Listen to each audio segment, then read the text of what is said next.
ça. Non, et finalement, le 1700e l'a accepté. Et vous savez le reste. Le reste, histoire. Aujourd'hui, n'importe quelle ville où il y a plus que 50 000 personnes, vous allez avoir un Kentucky. N'est-ce pas? Ça, c'est Colonel Sanders. Donc, Colonel Sanders a prouvé que le pouvoir de l'engagement, ça fait toute une différence. Comme Thomas Edison. Thomas Edison qui a créé la lumière, n'est-ce pas? Qui a découvert la lumière. L'électricité, qu'est-ce qu'il a dit? Il a échoué 9999 fois. Ils l'ont dit, Thomas, tu es à l'échec au maximum, qu'est-ce que tu attends? Il a dit, non, je n'ai pas échoué. Mais j'ai découvert 9099 façons qui ne fonctionnent pas. Et finalement, heureusement, elle l'a accepté. Finalement, elle l'a accepté. Donc ça, c'est la loi d'attente. Et si vous avez tout ça, et vous n'avez pas la clé numéro 7, vous n'avez pas encore les clés. La clé numéro 7 et la clé numéro 8. Ok, la clé numéro 1, c'est quoi? Deux fois, la clé numéro 2. 3. 4. Visualisation. 5. 6. Et 7. Et la clé numéro 8, la souplesse. La souplesse, la flexibilité. Si vous n'êtes pas assez flexible, vous savez tout ça, mais vous n'êtes pas assez flexible, il y a tellement de monde qui ne sont pas assez flexibles dans la vie. Elles ne sont pas loin d'atteindre l'objectif, elles ne sont pas assez flexibles. C'est comme la mouche qui essaie de sortir d'une chambre. Elle veut sortir seulement que par la fenêtre. Donc elle pousse, elle monte, elle descend, bouf, bouf, bouf, jusqu'à la fin, elle a perdu de l'énergie et elle est morte. Mais juste à côté, il y avait une grande porte ouverte, mais elle n'était pas assez flexible pour trouver qu'il y a une porte ouverte. Mais de l'autre côté, les chercheurs ont mis un souris, ils ont juste une souris, dans le labyrinthe. Et à la fin, ils ont mis un morceau de fromage. Et ils l'ont laissé à l'intérieur. Alors, la souris a commencé à sentir, il y avait qu'il y a un fromage. Elle est allée dans une place, il n'a pas trouvé le fromage. Il est retourné encore une fois. Il a commencé encore, pas de fromage. Il a commencé encore de tourner chaque fois jusqu'à la fin. Il a eu sa récompense et a retrouvé le fromage. Les chercheurs ont changé l'endroit où le fromage était. Alors, automatiquement, la souris est allée directement à la première place où le fromage existait. Il n'avait pas de fromage, là, elle était tellement fâchée. Elle retournait encore au même endroit, pas de fromage, elle était encore plus fâchée. Alors, finalement, elle était dans sa place, en train de penser. Elle a changé sa stratégie. Elle a trouvé le fromage.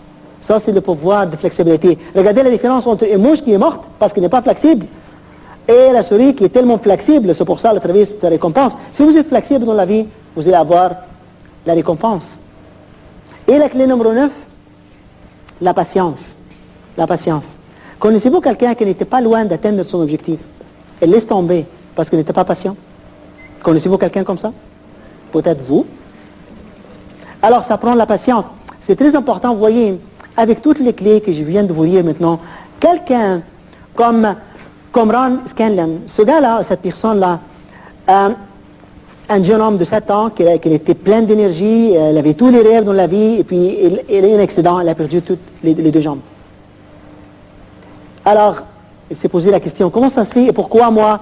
Mais là, il a aimé toujours de jouer au karaté. Il était refusé par tout le monde, sauf un maître, un grand maître qui s'appelait Bill Leslie. Il l'a accepté.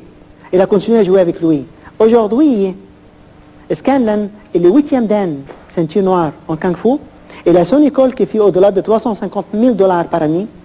Et en plus, il utilise la chaise pour le combat. Et c'est un homme très, très, très fort. Donc, il n'a pas perdu tout ça. Il était patient avec tout ce qu'il avait. Il avait la motivation, la clé numéro 1, n'est-ce pas? Il avait l'énergie. C'est la clé numéro 2. Il avait la clé numéro 3, c'était quoi? Et la clé numéro 4, qui était quoi? Et 5? Et 6? 7? 8? Et 9? Et finalement, la discipline. La discipline. Je rencontre tellement de monde. Dans ma clinique, les gens viennent me voir. Quelqu'un me dit, je veux perdre du poids. Alors, je demande à la personne, et qu'est-ce que tu as besoin de faire pour perdre du poids? Elle m'a dit, je ne sais pas, c'est pour ça que je suis là. Elle m'a dit, admettons que tu sais, ça sera quoi? La personne m'a dit, si je sais, alors je vais manger comme il faut, je vais rencontrer les gens positifs, je vais faire attention à mon repas, je vais voir quelqu'un qui a perdu le poids et l'a gardé. Alors, je lui ai dit, alors, pourquoi tu ne le fais pas? Qu'est-ce qui t'attend ici? Je vais te donner un peu, tiens, tu as perdu de poids. Mais moi, je vais te dire ça que tu sais déjà. La seule différence, tu vas me payer. C'est tout ce que ça fait la différence. Vous voyez? Alors, les gens cherchent tout ce qui est facile. La discipline, c'est tellement fort. Dans un club de sport, comment je vais régulièrement, j'ai trouvé une femme qui était vraiment très très forte, une jeune femme, 23, 24 ans, et je l'ai approchée. Je lui ai dit, dites-moi, je peux vous poser une question. Qu'est-ce que ça prend pour avoir un corps comme le vôtre? Il m'a regardé, il m'a dit, monsieur, ça prend toute une vie. C'est la discipline. Il m'a dit, quand j'étais petite, j'étais vraiment grosse, et le monde m'a dit la grosse toutoune, et j'ai pas aimé ça. Et là, maintenant, j'ai décidé de ne plus avoir ça. Et je continue. Aujourd'hui, j'en ai ça. Je travaille tellement fort pour le garder parce que je m'aime et je m'adore. Et mon estime de soi augmente tous les jours. Ma confiance en moi augmente tous les jours. Et c'est ça que je vais faire. Et personne ne va m'arrêter. Ça, c'est la force et ça, c'est la discipline. On sait qu'est-ce que ça prend pour avoir la réussite, n'est-ce pas? On sait tout ce que ça prend pour être heureux dans la vie, n'est-ce pas? Mais est-ce qu'on le fait? Mais c'est ça le problème. Donc, ça prend la discipline. Ça prend la discipline. Si vous voulez vous réveiller tôt le matin, et vous le faites tous les jours, pour 3-4 jours, et à la fin, pouf, qui parmi vous ici qui s'est mis en diète? Est-ce que ça a fonctionné? Vous voyez, ça fonctionne le 2-3 jours, ou une semaine, ou 2 semaines, ou 3 semaines, et à la fin, on retourne encore une fois. C'est la discipline. Ça ne prend pas vraiment le repas, ça ne prend pas la nourriture, ça prend toute une façon, une méthode de vie, c'est ça qui s'apprend. Alors, jouez avec moi encore une fois. La clé numéro 1, c'était quoi? Touchez votre ancrage. Excellent. Alors, la clé numéro 1. 2. 3. 4. 5. 6. 7. 8. Et 10. Excuse-moi. Et 9. Et 10. Excellent. Alors, levez-vous. Inspirez fort. Expirez fort. Encore. Étirez en haut. Et l'autre côté. Et l'autre côté. Encore en haut. Et expirez tranquillement. Et allongez vos bras. Et touchez les épaules de la personne devant vous. Et donnez-lui un petit massage. Juste donnez-lui un petit massage. Exactement. Là, lâchez. Et retournez de l'autre côté. Et faites la même chose pour l'autre personne. Ça fait du bien après 1 heure. Et lâchez, et tournez pour l'autre côté, et faites la même chose. Excellent. Et inspirez fort. Expirez fort. Maintenant, la clé numéro 1, c'est quoi? 2.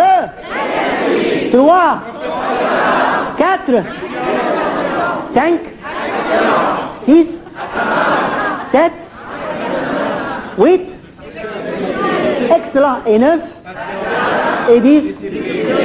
Donc c'est ça que ça prend dans la vie pour avoir le succès. C'est ça que ça prend dans la vie pour vraiment réussir et être heureux dans la vie. Ça ne prend pas plus que ça. Quand vous activez une clé, ça active le reste. Si vous enlevez une clé, elle enlève le reste. Alors c'est vraiment un package, c'est ensemble. À partir d'aujourd'hui, faites attention aux voleurs de rêves. Les voleurs de rêves vont voler vos rêves. Vous avez une idée, ne lâchez pas vos idées. Vous avez une idée, ne lâchez pas vos idées. Et si vous le lâchez, alors ne regardez pas la télévision pendant 3 mois. Vous voyez? Donc à partir d'aujourd'hui, c'est très important. Vraiment, respirer comme il faut, bouger comme il faut. Vous avez seulement qu'un seul corps. Donc ça prend la force intérieure. Ça, c'est la touche qu'on veut dire. Donc, comme quelqu'un d'un de mes séminaires de vente, il m'a dit, monsieur le Fikri, donnez-nous un peu plus de la prospection. Je lui ai dit, je vous le donne tout de suite. Quand vous sortez de mon séminaire, vous voyez quelqu'un qui bouge devant vous, touchez-le, se respire, c'est un prospect, fin de classe. Si vous êtes encore vivant, vous êtes capable de vendre, encore fin de classe. Donc l'idée est tellement simple, la vie est tellement courte, n'est-ce pas?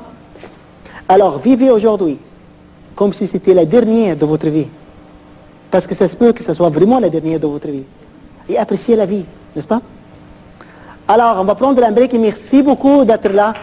Et puis on revient dans 15 minutes. Merci beaucoup.